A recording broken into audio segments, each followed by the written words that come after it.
कांग्रेस को नहीं, कांग्रेस के बहुत सारे नेता इस देश की आजादी में रहे, इसमें कहीं कोई दो राय नहीं है। लेकिन जब आप भगत सिंह, राजगुरु, सुखदेव, नेताजी सुभाष चंद्र बोस और for that matter Sardar Vallabh भाई पटेल, इन सबको भूलकर सिर्फ और सिर्फ परिवार की ही चाटुकारिता में लग जाते हैं और बार बार इस देश को यही बताना चाहते हैं कि सिर्फ जवाहरलाल नेहरू सिर्फ जेल में रहे, सिर्फ कमला नेहरू जेल में रही, और वीर सावरकर जैसे वीर को, जिनके लिए इंदिरा गांधी जी ने भी डाक टिकट निकाला, और जब उनको खड़े होकर राहुल गांधी लाखों की रैली में गालियां देते हैं और आपके तमाम नेता उनको क्रिटिसाइज करते हैं, वो व्यक्ति जो काला पानी की जेल में रहा और 2 लाइफ जेल जिनको गई, जब उनको जब लाइफ टर्म उनकी, जब उनको आप गाली देते हैं, तो ये देश आपसे चाहता है कि आप इतिहास सही बताएं। प्रॉब्लम यहां नहीं है कि आप इस देश की आजादी में नहीं थे, इस देश की आजादी में यहां पर बैठे हुए जितने भी लोग हैं, सबके दादा परदादा। नरेंद्र मोदी ने क्या बोला कि बीजेपी के लोग झंडा फहराएंगे? नरेंद्र मोदी ने तो ऐसा नहीं बोला, उन्होंने बोला देश के लोग झंडा अपने घरों पे लगाए। लेकिन कांग्रेस ने उस पर भी पॉलिटिक्स कर दी। पॉइंट ये है, क्या तिरंगे पर भी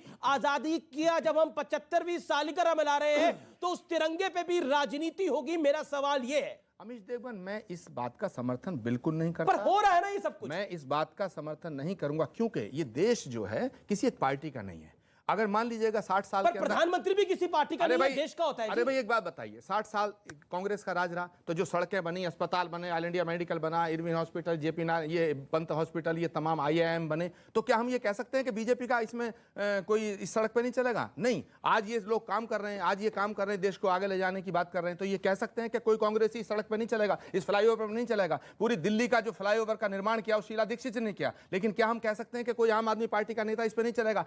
देश देश होता है, इसलिए अगर देश का प्रधानमंत्री कोई बात कह रहा है तो उसका ऑनर होना चाहिए। लेकिन अगर कोई उस बात से सहमत नहीं है तो उसे स्वतंत्रता है बोलने की। ओके, भाटी साहब कुछ कहना है, फिर सुधांशु आप। एक तथ्य यह भी है कि 2002 तक नागपुर में RSS के मुख्यालय पर तिरंगा नहीं फहराया गया था। ये भी एक सच और है। जिन 3 लड़कों ने जाके वो फहराया, उनके खिलाफ मुकदमा लिखवाया RSS ने, वो जेल गए। और आज भी RSS के सम्मेलनों में तिरंगा नहीं फहराया जाता, आज भी। ये भी एक तथ्य है। नहीं फहराया जाता, आप कभी भी देख लें। अब बताता हूं, ये बताइए 2002 तक क्या गैर सरकारी संस्थानों पर तिरंगा फहराया जा सकता था? सब फहराते थे। 15 अगस्त क्या बात कर रहे हैं? कांग्रेस पार्टी के नेता थे नवीन जिंदल जो कोर्ट गए, उससे पहले सिर्फ सरकारी संस्थानों के ऊपर झंडा फहराया जा सकता था। हाँ, 26 जनवरी को हमारे यहाँ भी फहराया जाता था, परंतु सरकारी बताइए RSS का सरकारी संस्थान था क्या? 26 जनवरी को RSS सरकारी संस्थान था क्या? 26 अरे भाई 2006 से पहले किसी को अधिकारी नहीं था, उसके बाद हल्ला मचाते हैं। अब दूसरी बात, ठीक है, मेरी बात सुनिए। क्या RSS के मुख्यालय में महात्मा गांधी की तस्वीर है? आज ही बता दीजिएगा। महात्मा गांधी की तस्वीर है या नहीं? आप बता दीजिएगा। सुनिए, विश्व हिंदू परिषद के कार्यालय में महात्मा गांधी की तस्वीर है या नहीं है? बताइए। बता रहा हूं, आज बताइए। हाँ, आज भी तस्वीर। अरे भाई सुनिए, महात्मा गांधी जवाब सुनना पड़ेगा। उत्तेजित हो रहे हैं, आज भी नहीं है। आचार्य को उत्तेजित नहीं होना चाहिए। जवाब सुधांशु जी। ऐसा है, जब संघ के शिविर लगते हैं तो प्रातः काल 5 बजे जगाने के बाद एक प्रातः स्मरण कराया जाता है, जिसमें अनादिकाल से आज तक जितने भारत के महापुरुष हुए सबका नाम लिया जाता है, उसमें महात्मा गांधी का भी नाम है। पर अफसोस की बात यह है कि इन लोगों ने क्या किया, अभी कह रहे थे ना जयराम रमेश की बात, साहब महात्मा गांधी की समाधि पे लिखा हुआ है हे राम, और इन्होंने हलफनामा दे दिया कि राम झूठे थे, राम काल्पनिक थे। यानी महात्मा गांधी की समाधि पे लिखा हुआ काल्पनिक है, झूठ है। महात्मा गांधी का राम राज्य जो राजनीतिक दर्शन था वो खोखला था, वो छलावा था। रघुपति राघव राजा राम जो हमने भी कहा है, वो क्या था? वो काल्पनिक था। अरे भाई, महात्मा गांधी की तो आत्मा की हत्या कर दी उस दिन, जिस दिन इन्होंने कोर्ट में हलफनामा देके कहा कि राम थे नहीं। और आज मैं ये कहना चाहता हूं कि महात्मा गांधी अगर आज के दौर में होते और राम राज्य की बात करते तो एक बयान आता कांग्रेस की तरफ से कि ये सांप्रदायिक बात है। अगर समाजवादी पार्टी होती तो उनका बयान आता कि देखिए ये किस तरह से सांप्रदायिक बात कर रहे हैं, और ओवैसी उठते वो कहते हैं ऐसा कैसे कर सकते हैं, देखिए मुसलमानों को दरकिनार करने की कोशिश है। अगर महात्मा गांधी आज के इस दौर की राजनीति में होते तो महात्मा गांधी को भी सांप्रदायिक घोषित कर दिया होता। इन तथाकथित सेकुलर सूरमाओं ने, इसमें मुझे कोई दो राय नहीं है, क्योंकि वो दौर था जहां पर रघुपति राघव राजा राम हिंदू और मुसलमान सब गाते थे, लेकिन कोई उफ तक नहीं करता था। लेकिन आज ये वो दौर है जिसमें वंदे मातरम का नारा लगाने में भी सांप्रदायिकता लोगों को दिख जाती है। यह भी एक दौर है। और यहां पर लोग, मैं एक विधानसभा की नहीं बात कर रहा, बिहार से लेकर यूपी तक, यूपी से लेकर आप चले जाइए केरल तक, वंदे मातरम का नारा नहीं लगाने पर आपको तालियां मिलती है सेकुलर सूरमाओं की। यह भी बात सत्य है। मैं बढ़ता हूं आगे और ऑडियंस के पास जाता हूं और आपसे राय लेना चाहता हूं। ईडी और इनकम टैक्स अगर किसी राजनेता पे अगर छापा मारती है, पूछताछ करती है, लंबे समय तक चलती है, तो बीच में आप लोग अपने स्पीच में और अपने डिबेट में उनका नाम लेकर उनको बदनाम ऐसा करते हैं क्या, जिससे उनका पॉपुलैरिटी जो कम हो और उसका फायदा आपको मिले? ऐसा होता है क्या? आप लोग ऐसा करना चाहते हैं? आप ठीक है, जांच तो बड़े टाइम तक चल रही है, आप लोग बदनाम ज्यादा करते हैं। राहुल गांधी पर जांच चल रही है, बदनाम ज्यादा कर रहे हैं, बेल पे बार है, बेल पे बार है, बेल पे बार है। लगातार आप हो गए, संबित पात्रा हो गए, बीजेपी के बाकी नेता हो गए, स्मृति जी हो गई, सब लोग ऐसा बोलते हैं। चलिए, वो तो बेल एक बेल पे बाहर है, बेल पे बाहर है, बेल पे बाहर। मान्यवर, जो एक काम बात ये कहूं, इनसे छूट जाता है वो आप कर देते हैं। एक बात बताएं, बेल पे तो वो हैं और न्यायालय के द्वारा है, सरकार के द्वारा नहीं है, ठीक है, मगर ये तो निर्णय होने के बाद चिल्लाते रहते हैं। 2G, 3G, 4G हाँ, है ये ना, भी बहुत। उसमें कोई दोषी नहीं ठहराया गया, फिर भी ये चिल्लाते रहते हैं। अभी रावट वाड्रा पे कोई केस, अच्छा, ये कोई- बताइए, कोई- अच्छा, कोई- अच्छा, कोई- अच्छा, कोई- आचार्य कोई जी, कुछ आचार्य नहीं जी। हुआ, ये चिल्लाते रहते हैं। आचार्य जी, सुनिए सुनिए, एक आचार्य जी, एक सवाल। दिल्ली के जो राइट्स हुए उन पर कांग्रेस के कुछ नेताओं को सजा हो गई, कुछ नेताओं को बरी कर दिया गया, फिर भी ये चिल्लाते रहते हैं। अरे भाई, कहां बरी हम कर दिया गया? किस अरे नेता भाई, को बरी सुनिए, किया गया? सुनिए, सुनिए, केसेस विड्रॉ किए, यही अंतर है।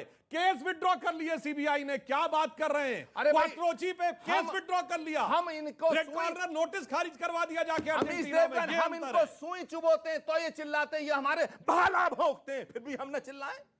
रोज भाला भोंकते हो। सुई चुबो रहे, भाला लग रहा है आपको? अच्छा, एक सेकेंड, अब मैं ना भाला अपना, अब कोई भाला नहीं भोंकेगा, कोई सुई नहीं भोंकेगा। एक सवाल का जवाब दीजिए आचार्य जी, और मैं फिर उसके वैसे बाद एक लाइन बोल दूं, एक जी लाइन। जी जी जी। ये बताइए, ये 2G हमारे जमाने में शुरू हुआ था कि आपकी सरकार के जमाने में? कोर्ट के द्वारा शुरू हुआ था। नहीं, जो कोर्ट आप कहो तब कोयला शुरू हुआ घोटाला था। आपकी जमाने में आप शुरू हुआ। जब कहें कोर्ट तब के शुरू द्वारा हुआ। शुरू इस विषय हुआ। पर आते हैं। ना, मेरा ये एक- बताइए, सीबीआई तोता है, ये किसके लिए कहा गया? जानते कब कहा गया? कोयला घोटाले में ये सर्वोच्च न्यायालय ने हलफनामा कहा जब कि आप चेंज करें। हलफनामा देंगे और किसी पॉलिटिकल व्यक्ति को नहीं दिखाएंगे। ये कहा गया सरकार के द्वारा कि हमने नहीं दिखाया। जब सीबीआई के अधिकारियों को तलब किया गया तो उन्होंने कहा कि हाँ, पीएमओ के अधिकारियों को बुला के दिखाया गया था। ये आपके जमाने में हुआ था जनाब। भाले तो आपने भोग रखे हैं अपने, अच्छा, कर्म एक- तो आपके वो हैं, अच्छा, और उसके सुधांशु बाद जी, हम पे ऊपर कह रहे हैं। सुधांशु जी नोट कर लेना, जब सरकार बदलेगी तो बताऊंगा सीबीआई तोता है या मैना, याद कर लेना। अच्छा, ठीक हाँ, मतलब आज साबित कर दिया। कहते कहते दिल की आरज़ू जुबान पे आ गई, कहते कहते ये दिल तो की आरज़ू ये तो जुबान एक्सेप्ट पे कर आ लिया गई। आपने, ये तो एक्सेप्ट कर लिया आपने। पब्लिक भी हाथ खड़ा कर रही है, तो बोला कि तोता है कि मैना, हम बता देंगे आपको। वाह। अच्छा, अब आपने जब इतना आप सच बोलने के मूड में ही है, तो एक सवाल का आप जवाब दे दीजिए। इतना उपवास टूटा है ना आज, बात सब कुछ बोल आप देंगे। सच बोलने के मूड में आचार्य जी, तो मेरा भी मन करा मैं कुछ सवाल पूछ लेता हूं। अच्छा, ये बताइए, गाड़ी जलाना, ट्रेन रोकना, स्कूटर चला देना, सामान्य लोगों को परेशान करना सत्याग्रह की नई परिभाषा है महात्मा गांधी की? कांग्रेस के किसी नेता ने ट्रेन जलाने का समर्थन न किया है, न करेंगे। भारत की सरकार, ठीक है। भारत की संपत्ति को नुकसान जी, जी। पहुंचाना एक गलत है। सेकंड, और सवाल आ रहे हैं, लेकिन मेरा वादा है आपको, इस हफ्ते की सबसे बड़ी बाइट मैं आपको सुनाने वाला हूं। इस हफ्ते की सबसे बड़ी बाइट, आपको गेस करना है वो नेता कौन है और किस पार्टी का है। सबसे बड़ी बाइट मैं बता रहा हूं, वो नेता ना बीजेपी का है ना कांग्रेस का है, वो किस पार्टी का है, आप गेस करिए। व्यूअर्स, इस हफ्ते की सबसे शानदार बाइट आपको मैं सुनाने वाला हूं। ईडी का चक्कर क्या होता है वो कुछ देर में मैं आपको बताऊंगा, लेकिन आपका सवाल मैडम लगातार है और आप सवाल पूछ चुके हैं, आपका हाथ खड़ा कर रहे हैं। अभी स्वामी जी ने कहा कि जब सरकार बदलेगी, तो स्वामी जी इस पे मैं कहूंगी, मुंगेरी लाल के हसीन सपने, देश जाग चुका है, राष्ट्रवाद लोगों के दिलों में जाग चुका है, लोग समझ चुके हैं। ठीक है, ये मैडम आपका सर सवाल है। सर, मेरा नाम अली मुर्तज़ा है। सर, मेरा सवाल है सुधांशु सर से। सुधांशु सर, आप ये बताइए कि जब भी कोई आपके खिलाफ जाता है, बीजेपी के खिलाफ बोलता है, तो ऐसा लगता है कि उनके खिलाफ ईडी की कार्रवाई हो जाती है, जैसे राहुल गांधी के खिलाफ हुआ, अभी सोनिया गांधी के खिलाफ हुआ। मतलब जो देश का असल मुद्दा है, जैसा कि आपने दही पर, छाछ पर और भी कई चीज़ों पर आपने जीएसटी लगा दिया सर, वो तो सबसे अच्छा हुआ कि आपने तो ये क्या कहते हैं, अंतिम संस्कार पर आपने नहीं जीएसटी नहीं लगाया सर। सवाल है पब्लिक का। सुधांशु भाई, शानदार सवाल है, जवाब दीजिए बहुत भाई। इन्होंने अच्छा सवाल किया है। पहली बात तो मैं बार बार बता चुका हूं कि ये केस 2013 का है, हमारी सरकार आने से 1 साल पहले का। वो कह रहे हैं जब अंतिम से संस्कार प्रकरण को चल रहा आपने था। अब आ रहा हूं GST से इसके बाहर रखा हुआ, इसके लिए ऊपर। शुक्रिया। हर बार टैक्स की बात करता हूं जी। भाई। ये बताइए, ये तो अब फैक्ट अवेलेबल है कि जब जीएसटी नहीं था, वैट था, तो इन सारी चीजों पे इससे कहीं ज्यादा टैक्स था। हमारे में टैक्स 2% कम हुआ है, 7%, 8%, 5% था। सुधांशु जी की बात का अर्थ ये निकलता है कि हमारा आप लोग सब नासमझ हैं। इन्होंने महंगाई घटाई है, सारी ठीक है, ठीक है, चीजें ठीक है। सस्ती हो गई हैं, इन्होंने टैक्स कम किए हैं, देश में राम राज है, बिल्कुल लोग वाहवाही लेकिन कर क्या रहे चाहते हैं, हैं, श्रीलंका सबकी बन गया जेब भरी देश? हुई है, क्या सबको रोजगार है, क्या कोई आप श्रीलंका बनाना चाहते हैं महंगाई देश नहीं को? है हम देश लोग आचार्य प्रमोद कृष्णम, आप लोगों ने भी सत्ता बहुत चलाई है और ये जो फ्री वाली पॉलिटिक्स है इससे देश को नुकसान हो सकता है। हमने श्रीलंका का हश्र देखा है। There is a economic management which state governments, which central government have to do. एक सिस्टम बनाना पड़ता है और समाजवादी पार्टी ने भी कई बारी उत्तर प्रदेश में सरकार चलाई है और उस सिस्टम को, प्रूडेंट सिस्टम को फॉलो भी किया है। क्या आपको लगता नहीं है कि कहीं ना कहीं देश हित के साथ समझौता हो जाता है जब हम फ्री की सियासत करते हैं, फ्री की पॉलिटिक्स करते हैं? देखिए अमित जी, पहली बात तो मैं श्रीलंका से अपने देश की तुलना नहीं करना चाहता क्योंकि हमारा देश महान देश पर सीखना तो सबसे चाहिए। भारत हमारा पर सीखना महान तो हर देश किसी की गलती से चाहिए। श्रीलंका भारत कभी नहीं बन सकता और भारत श्रीलंका कभी नहीं बन सकता। दूसरी बात, पॉजिटिव सोचना चाहिए, देश के खिलाफ इस तरह की बातें मत करें। Very good, very good. दूसरी बात, मैं पूरी बहस पर सिर्फ एक ही बात कहना चाहूंगा कि सुधांशु त्रिवेदी जी जो कर रहे हैं वो भी सही है, जो ये कह रहे हैं वो भी सही है, जो ये टैक्स लगा रहे हैं ये बहुत अच्छी बात है। और थोड़ा कम लगाया, थोड़ा ज्यादा लगाओ ताकि देश की जनता को पता तो लगना चाहिए। जी। लास्ट 5 सेकंड मैं ये कहना, सुधांशु जी अब तो मैं यही कहना चाहूंगा कि हम आहा भी भरते हैं, हो जाते हैं बदनाम, ये कत्ल भी करते हैं तो चर्चा नहीं होता। जी देखिए, कई बार हम चीजों को समझ नहीं पाते। इंटरेस्टिंग पॉइंट मैं आपको बताता हूं, जो फैक्ट भी है। जब जीएसटी काउंसिल होती है तो उसके अंदर विपक्ष के भी राज्य होते हैं। एक राज्य ने भी विरोध नहीं करा था जब पैक्ड फूड पर जीएसटी लग रहा था। Not even a single finance minister of a single state objected it, be it Bharatiya Janata Party, be it opposition, be it combined opposition. That's my point. कुल मिलाकर जो जीएसटी काउंसिल में डिसाइड हुआ वो लागू हुआ है, लेकिन राजनीति बहुत खराब है जी। यहां पर जीएसटी की काउंसिल में जो कहा जाता है वो पार्लियामेंट में नहीं कहा जाता। और ये बात सत्य है, जीएसटी काउंसिल की फाइंडिंग्स में ये चीज सामने आ रही है। लेकिन मैं अपना वादा हमेशा निभाता हूं और अब वक्त है बाइट ऑफ द वीक देखने का। और इस बारी बाइट ऑफ द वीक का कोई नॉमिनी नहीं है, एक ही विजेता है, वो है ईडी की मार झेल रहे आजम खान। वो क्या कह रहे हैं सुनिए जरा। हमने ना लुल्लू देखा ना लोलू देखा, हम आज तक किसी मॉल में गए नहीं। जो लोग जानते हैं उनसे पूछिए, लुल्लू लोलो टुल्लू टोलो। ये देखिए ईडी का हाल क्या हो जाता है शिवम त्यागी। अब देखिए उनको लुल्लू मॉल नहीं दिख रहा, उनको टोलू दिख रहा है, लोलू दिख रहा है, क्या क्या दिख रहा है उनको।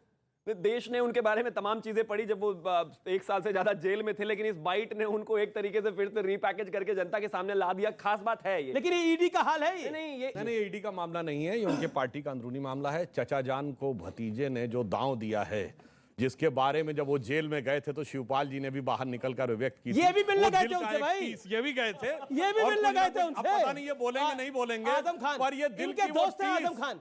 जो टीपू ने टीस दी है, सुनिए, क्या कह रहे हैं? जो टीपू ने टीस दी है वो टिल्लू लिल्लू के रूप में बाहर आ रही है। जी आप क्या कहना चाहते हैं आचार्य जी? देखिए पहली बात, धर्म संकट तो नहीं है तो बोल दीजिए। नहीं, आजम खां पे जहां तक बोलने का, अच्छा आप अखिलेश जी की तरफ हैं, आप शिवपाल जी की तरफ हैं?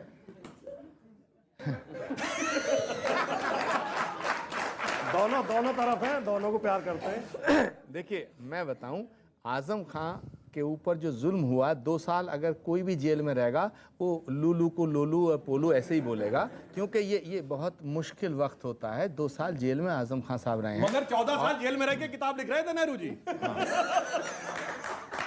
वो देश की लड़ाई थी। वो देश की लड़ाई में कागज पेन, अच्छा बेड, अच्छा रूम सब मिलता है। वो देश की लड़ाई आज थी। आखिरी दौर है चर्चा का, ठीक है। लेकिन आपने जवाब नहीं दिया अखिलेश जी की तरफ या आजम जी की तरफ या फिर शिवपाल जी की तरफ। मैं हमेशा इस पक्ष में रहता हूं कि आने वाली पीढ़ी को जो पीढ़ी पहली है उसका सम्मान करना चाहिए। ये हमारे भारत की बात आपने कह दी। ओके, अब आपसे मैं क्या पूछूं आजम खान के इस बयान के बारे में? मुझे पता है आप भी मुस्कुरा के बोलेंगे, अब जो बोल दिया तो मैं क्या पूछना चाहिए मुझे, मेरा राय लेनी चाहिए। जी बिल्कुल राय ले दीजिए। अधिकृत व्यक्ति आजम खान एक शरीफ और सरल और सीधे इंसान है। सरल व्यक्तियों का इस तरह मजाक उड़ाना अच्छी बात नहीं है। इस तरह मजाक उड़ाया जा रहा है। सवाल वो सज्जन व्यक्ति हैं, ज्यादा तिकड़म नहीं जानते, ज्यादा। हाँ बिल्कुल तिकड़म नहीं जानते। आजम खान तो बहुत शरीफ है, शराफत की मूर्ति है आजम खान। अपनी सरकार में आजम खान जी एक बड़ा फेमस उनका एक जुमला हुआ करता था कि आप आजम खान के सामने खड़े हैं, ऊपर खुदा और नीचे आजम खान, जो मैं चाहूंगा वही करूंगा। बहुत शरीफ कहते थे कि पश्चिमी उत्तर प्रदेश के अंदर मुख्यमंत्री कोई भी हो, लेकिन आजम खान मुख्यमंत्री रहता है जब सपा की सरकार आती है। लेकिन आजम खान शरीफ आदमी है। बहुत बहुत शुक्रिया आपका इस चर्चा में जुड़ने के लिए। आप तमाम लोगों का भी बहुत बहुत शुक्रिया। इस चर्चा को आज यहीं समाप्त करते हैं। नमस्कार, जय हिंद और वंदे मातरम। आजादी का अमृत महोत्सव जोरदार तरीके से मनाइए, हर घर तिरंगा लगाइए। नमस्कार।